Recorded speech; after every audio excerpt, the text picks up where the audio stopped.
ba shine mo yung husband mo? May ganun ba?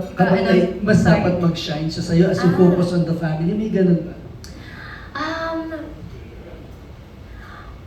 Ako, ngayon hindi ko po alam pa, honestly, kung anong mararamdaman ko. Sabi kasi ng friends ko na kinasal na, sabi nila, ay, akala mo ngayon alam mo kung anong mangyayari sa'yo, pero pag kinasal ka na, magbabago lahat. As in, yung pananaw mo, pananalita mo sa asawa mo, kasi asawa mo na siya talaga eh. Dati natatawag ko siyang asawa ko, pero sa ano lang, sa Team A, yung sitcom namin before, yung kung may role lang kami, katulad dito, naging asawa ko siya dito. Pero yung magbabago yung paano ko siya makita, yung pagtingin ko sa kanya, mag-level up pa daw. So I'm excited. In terms of gusto ko siyang mas mag-shine sa akin, or kung ako ba, or mas magiging competitive ba, or whatever.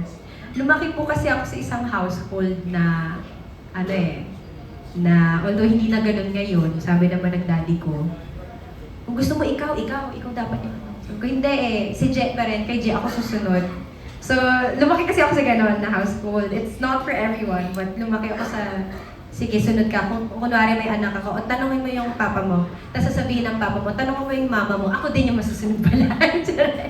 So, I honestly don't know. I'm not even sure if I answered your question correctly, because Pero kung kailangan, ready ka to let Gerald shine more?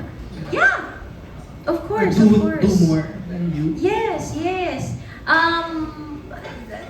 Dati, katulad yung kwento niya kanina, yung ginawa niya yung kaka. Dati meron akong, bakit ganon? Bakit siya may benzene? Ba't siya may Ba't siya may... Artista yung jowa mo eh. Siyempre, kailangan, hello, huwag ka nang choosy, at least may work kayo. Diba? So, bago na rin po yung pananaw ko when it comes to that. So, if ever he would want to do another movie like that, go! Lalo kung, kasi yung pera niya mapupunta sa akin, diba?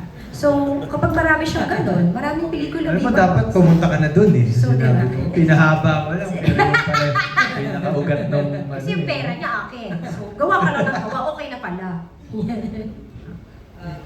Last question ko kay Direk. Direk, mas madali